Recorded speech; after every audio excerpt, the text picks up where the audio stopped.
আজকে কিছু ভারত বিরোধীকে যেমন ওখানকার ভোটাররা পরাস্ত করেছেন, একইভাবে ভারতীয় সীমান্তে জামাতের এই উত্থান নিঃসন্দেহে পশ্চিমবঙ্গের সচেতন যারা মুক্ত মনা মুসলমান আছেন, যারা শিক্ষায় বিশ্বাস করেন, যারা মনে করেন তাদের মেধা অন্য কারোর থেকে কম নয়, যারা নিজের সন্তানদের মেধাকে সমাজে প্রতিষ্ঠিত করতে চান, এটা তাদের জন্য বিপজ্জনক।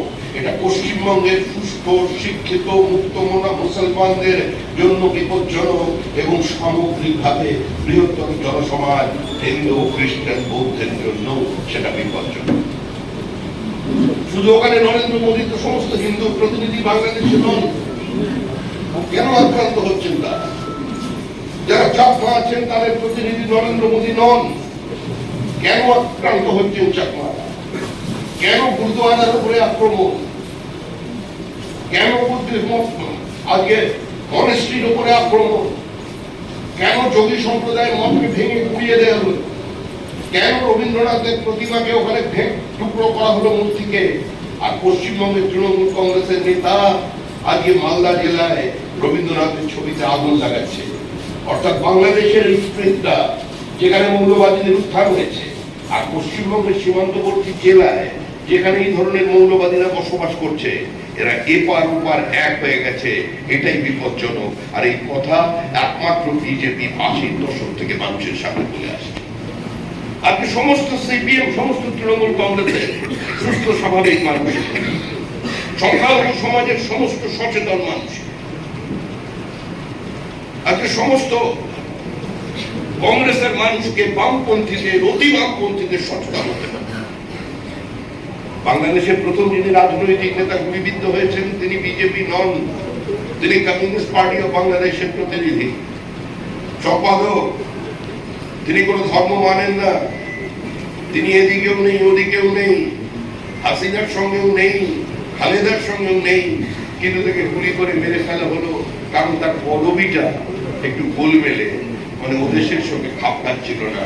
আর এ রাজ্যে যারা আছে মৌলবাদী, আজকে সেই মৌলবাদের উত্থান হচ্ছে। দেখুন, ওদিকে মৌলবাদের উত্থান আর এদিকে বাবরি মসজিদ তৈরির প্রচেষ্টা হুমায়ুনের।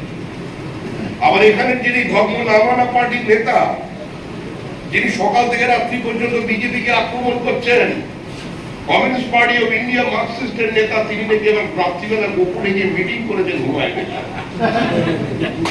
যারা সাম্প্রদায়িকতা রাজনীতি করছেন এদের চিহ্নিত করতে হবে। কারণ ওপারে যদি কোনো গন্ডগোল হয়, দুজনে যদি একসঙ্গে বেড়াতে যায়, গুলি খাবে প্রথম সুজন চক্রবর্তী, মোহাম্মদ সেলিম খাবেন। অর্থাৎ এই বাবরি মসজিদ তৈরির পিছনেও সিপিআইএম পার্টির মধ্যে মোহাম্মদ সেলিম আছে। আর হুমায়ুন কোন বিচ্ছিন্ন ব্যক্তিত্ব নয়, তৃণমূলী হুমায়ুন, হুমায়ুনই তৃণমূল। এটা তৃণমূলের হুমায়ুনকে রেখে পিছনের দরজা দিয়ে ক্ষমতায় আসবার চেষ্টা করছে তৃণমূল। প্রয়োজনে হুমায়ুনকে উপমুখ্যমন্ত্রী বানিয়ে দেবে তৃণমূল। এটাই তৃণমূলের প্ল্যান বি। এই প্ল্যান বি সম্পর্কে সমস্ত মানুষকে সচেতন। তৃণমূল বিরোধী ভোট যাতে ভাগ হয়ে টুকরো হয়ে যায়, তার প্রচেষ্টা নেমে গেছে তৃণমূল কংগ্রেস। যারা নো ভোট টু বিজেপিতে অংশগ্রহণ করে পরোক্ষভাবে তৃণমূল কংগ্রেসকে ক্ষমতায় নিয়ে এসেছিল, এবার তাদের সচেতন ভাবে নো ভোট টু তৃণমূলে অংশগ্রহণ করতে হবে। এর মধ্যেই আমাদের কাছে সুখকর বিষয়, যেটা আমাদের প্রস্তাবিত নয়, আমাদের উদ্যোগে নয়, দক্ষিণ কলকাতার বেশ কিছু সচেতন মানুষজন, বেশ কিছু তরুণ তরুণী, তারা no vote to Trinamool programme শুরু করে দিয়েছে। তারা চাইছে যে কোনো মূল্যে এই তৃণমূল নামক অভিশাপ থেকে মানুষকে মুক্তি পেতে। নাহলে হিন্দু বাঁচবে না, মুক্ত মানুষ মুসলমান বাঁচবে না, সকলকে আক্রমণ করবে তৃণমূল কংগ্রেস। আজকে যে তৃণমূল কংগ্রেসের এই প্রাতিষ্ঠানিক লুট, এই যে বিভিন্ন জায়গায় মুসলমান ভাইদের নাম উঠে আসছে, শতাংশ মানুষ উপকৃত হয়েছেন? 1% কম। বাদ বাকি একটাই চিত্র, দারিদ্র, অনাহার। কত সংখ্যক মুসলমান সরকারি চাকরিতে আছে, সরকারি ঋণে কত সংখ্যক মুসলমান আছেন, উচ্চশিক্ষায় কত মুসলমান আছেন, কত মুসলমান WBCS হয়েছে, কত মুসলমান দরিদ্র মুসলমানের বাড়ির ছেলে ডাক্তার হয়েছে। আজকে যারা তাদের বাড়িতে রেখে পড়ানোর কথা, যে সমস্ত একজন রিটায়ার্ড IAS অফিসার, আমি আবার কারণ নাম দিচ্ছি না, বা যে সমস্ত শিক্ষিত মুসলমানরা তারা চাইছেন আজকে তাদেরও মৌলবাদীরা আক্রমণ করছেন, বলে এগুলো বন্ধ করো। তাদের গিয়ে বলা হচ্ছে প্রতিদিন এক নামাজ কেন পড়বে না, পড়াশুনো করলেই শুধু চলবে। এটা চলতে পারে না। আজকের দিনে ধর্মাচরণের অধিকার আমাদের ব্যক্তিগত অধিকার। ঢাকার একজন বাংলাদেশের মেয়র, মুসলিম ধর্মাবলম্বী, সুন্দরী, তার নাম দিয়ে দিয়েছে রসগোল্লা, বলে তার রসমালাইকে ধর্ম তারা খুঁজে বেড়াচ্ছে। সে পালিয়ে চলে গেছে কোথায়? পালিয়ে চলে গেছে কানাডায়, গিয়ে বসে আছে। আর একজন আমাদের রাজ্যে আবার ঢুকে পড়েছে, কি যেন জয়া হাসান, সব মঞ্চেই দেখছি তিনি আলোচিত, সব জায়গায় দেখবেন তিনি জয়া হাসানকে তিনি দেখছেন, আমরা তারা বসে আছে। আরে ওখানে এতগুলো মানুষ মার খাচ্ছে, মানুষ মরছে, হিন্দুদের উপর অত্যাচার হচ্ছে, মুসলিম ব্লগারদের উপর অত্যাচার হচ্ছে, যারা মনে করছেন সংখ্যালঘুদের উপরই আক্রমণ, অন্যায় প্রতিবাদ করছে, তাদের উপরে আক্রমণ হচ্ছে।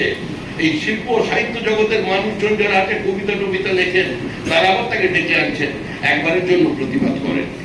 আরেক নায়িকা কালকে খবর পেলে লুকিয়ে শুট করে গেছে।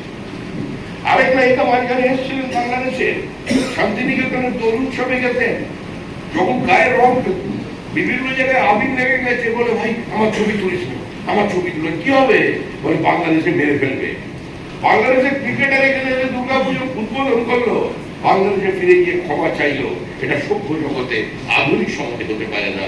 আর এগুলো তৈরি করছে তৃণমূল কংগ্রেসের তৈরি করা বর্তমানের যে সমাজ, আজকে একটা খোলা বাজার যেভাবে তৈরি হয়ে গেছে, তারাই তৈরি করেছে।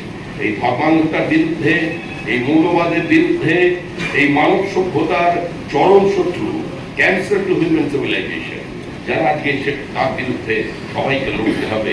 এই লড়াই কোন হিন্দু মুসলমান পৃথক লড়াই নয়, এই লড়াই পশ্চিমবঙ্গবাসীর মুক্তির লড়াই। পশ্চিমবঙ্গের তৃণমূল নামক যে গভীর অসুখ আজকে সমাজের বুকের উপর চেপে বসেছে, তার থেকে মুক্তি পাওয়ার লড়াই। ভাইরাসের তো কোনো ওষুধ হয় না, তো ভাইরাসের মধ্যে ঢুকে পড়েছে চারিদিকে। ভাইরাসের ওষুধ একটাই হচ্ছে ওই সিম্পটোম্যাটিক ট্রিটমেন্ট, যেখানে যেটা প্রয়োজন সেখানে সেটা করে দেওয়া, আর যেখানে যেটা দরকার সেখানে সেটা পৌঁছে দেওয়া। সেই কাজগুলো আপনারা করবেন তৃণমূল থেকে।